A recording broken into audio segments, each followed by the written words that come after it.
This past week, a group of 15 Temple students from our confirmation class went to Washington, D.C. through the Religious Action Center of Reform Judaism's Litaken conference. This trip is the highlight of my year, and Temple is so proud that generations of students have gone to D.C. and learned about the policy process and how they can make a difference in our government. As we celebrate the life and the legacy of Dr. King on Monday, tonight, in place of a formal sermon, we're going to hear directly from some of our Temple teens as they share their experience in D.C. this past weekend. Just as Washington, D.C. was the venue for Dr. King's message to the country that we should not judge people based on the color of their skin, but rather on the content of their character, so too our teens went to our nation's capital to share their stories. They took their experiences as Jewish teens in Dallas and made sure that our elected officials could hear their voices. But most importantly, our teens were able to add their voices to our enduring Jewish conversation, to learn about how Jewish people in the past have looked at a broken world and stood up to do something to try to make it more whole.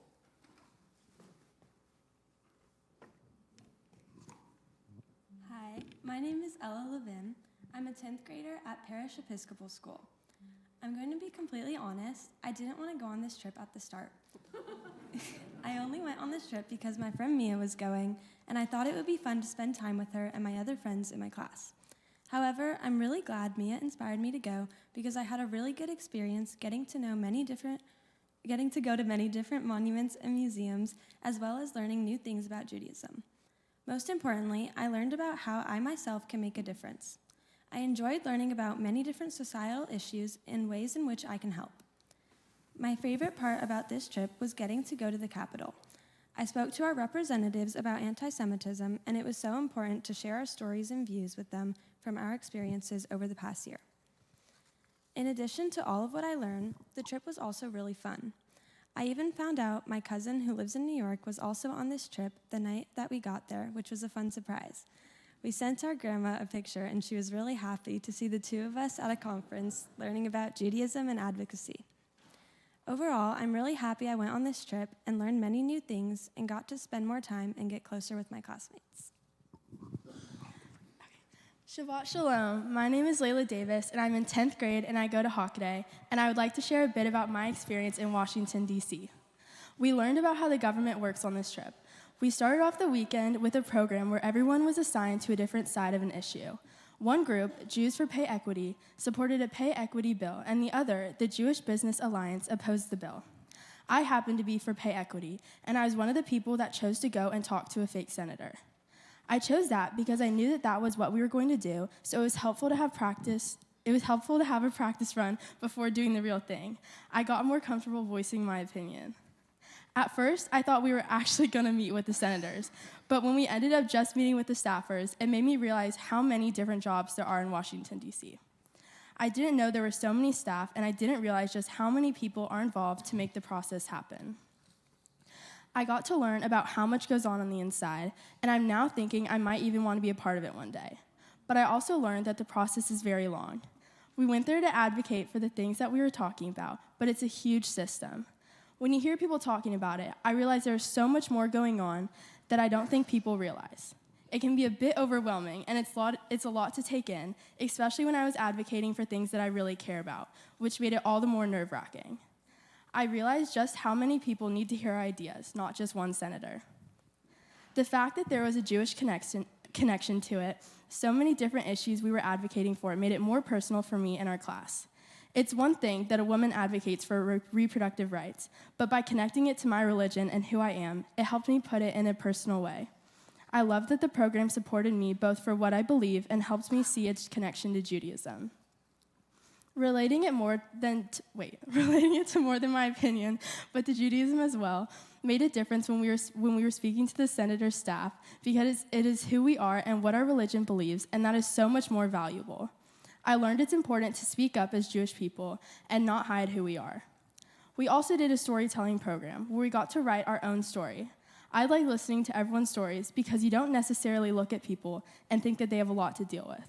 But by listening to their stories, it helped us get past the surface level and go deeper, and it's important for people to be able to do that. The best part of the trip was getting to know people on a way deeper level. Because we spent so much time together, I feel like it made us more bonded and we could suddenly start to open up with each other. It's so important today for our community to be close, especially with anti-Semitism rising, and this trip helped me get close to my community. My name is Nathan Pass, and I'm a sophomore at J.J. Pierce High School. Getting to go to Capitol Hill with members from my confirmation class was an amazing experience. We had so much fun getting to see where all the important decisions in the country happen, walking from building to building through the busy streets and tunnels of Capitol Hill. I think I can speak for all 15 of us when I say it was such a powerful experience to get to voice our own thoughts to our elected officials. The 15 of us were split into 3 different groups to lobby our members of Congress. One chose anti-Semitism, one chose mental health, and one chose reproductive rights. All of those groups made compelling arguments, sharing personal stories on how these matters affected their lives. Members of the anti-Semitism group spoke about how fellow students at their school had made anti-Semitic comments towards them and how they tried to educate their classmates on why what they were saying was wrong. They spoke about examples of anti-Semitism, explaining why there was the need for Congress to fight against it. The mental health group spoke about personal stories where the need for mental health resources was present. Many members of our group have stories of teenagers dealing with depression or struggling with mental health needs, and we all know that we need more direct access to mental health resources like counselors in our schools. It was powerful to hear my classmates talk about issues we all see every day at school and make sure that the people in Washington know what's actually happening at our schools. My group, the Reproductive Rights Group, spoke not only about the need for the right to have an abortion, but the right to a choice. We spoke about the teachings of the Torah and how Judaism believes that the life of the mother is to be protected over the life of the fetus. We told personal stories detailing how family members, including myself, would not be here today if it hadn't been for the laws protecting the rights of women. The bill we lobbied not only acted to protect the ability to have safe access to reproductive care, but the choice that a woman has to get an abortion. All of the issues we lobbied were chosen for a reason. They all could be linked to the teachings of our confirmation class, and because each student had a personal connection to them. These connections not only helped us put our own personal touch into these speeches, but guided us on how to approach them.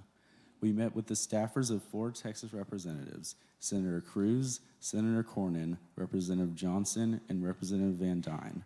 Our first stop on Capitol Hill was in the meeting room of Senator Cruz, where we talked with 2 members of his Foreign Affairs staff.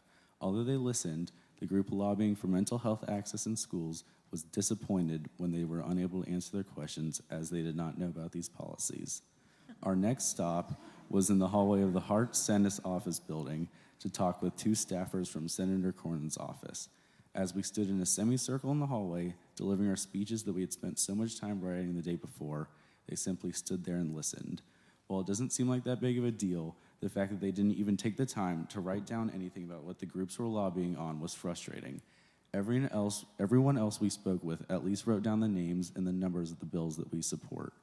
We teamed up with groups from Austin and Houston and lobbied on mental health access in schools, reproductive rights, and the desire for continued American support for the state of Israel. After that, we hurried past the Supreme Court, Library of Congress, and Capitol building to the Cannon House office building, where we were to meet with Representative Julie Johnson. We were welcomed into her office, where we lobbied one of her staffers, getting not only to visit, but lobby to a representative on just their 8th day in office was a very meaningful experience. Her staff were very kind, and although they were still figuring everything out, they were very appreciative that we came. In that office, I heard the words that I only heard once. We are so glad that you came to lobby, and she will definitely be very likely to co-sponsor this bill. Knowing that the words we had said could directly influence a politician's actions was one of the most meaningful parts of the entire trip. After visiting Representative Johnson, we stopped for lunch in the tunnels that connected the House office buildings before making our way to the office of Representative Van Dyne. Once again in the hallway, we lobbied her staff on the need for better mental health access in schools and the need for the fight against anti-Semitism.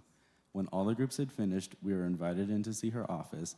Then we headed back down to the lobby to group back together with the rest of RAC and shared all of our meaningful experiences of the day.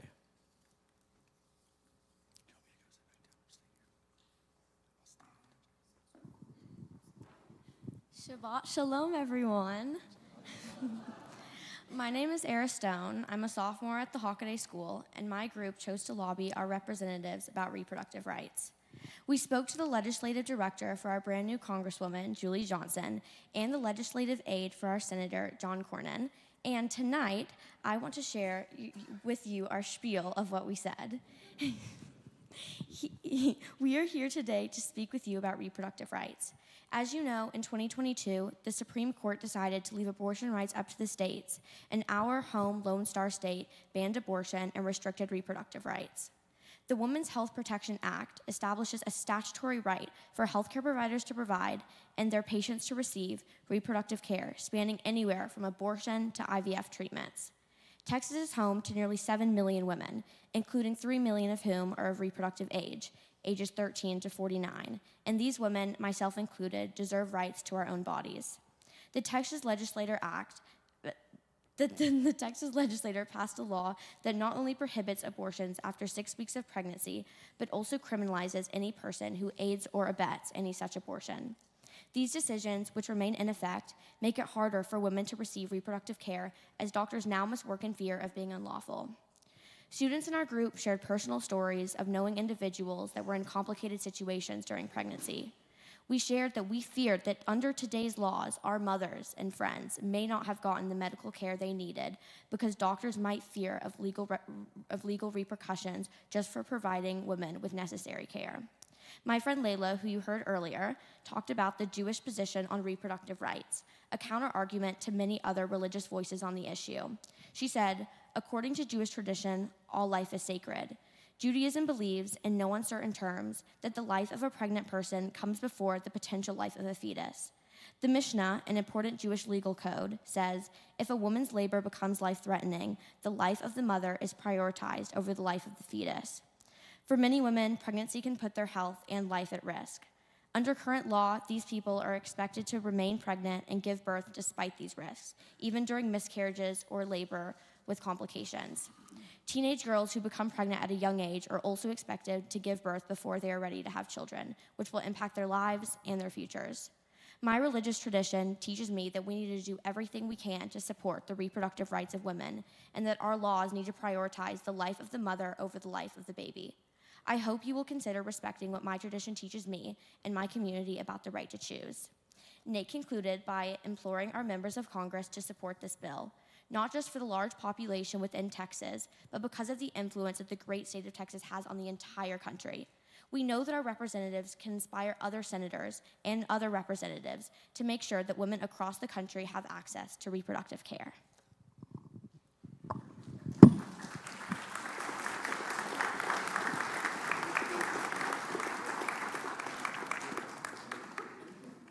As you've all had a chance to hear tonight, our teenagers this week developed some extraordinary skills on how to speak their truth to power and how to utilize their own voices and their own stories to make a difference in our country.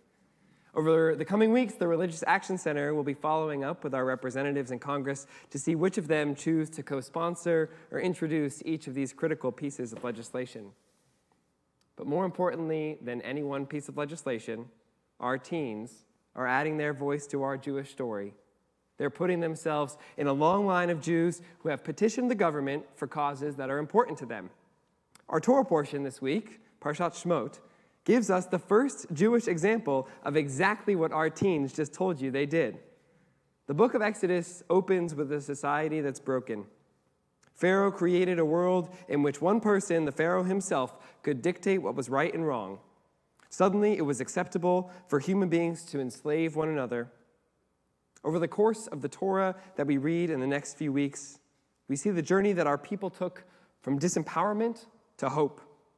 It took hundreds of years for our ancestors to find their voice, but with Moses' inspiration, our people learned how to harness their collective power to be able to go to Pharaoh and to announce, Shalach et ami, let my people go.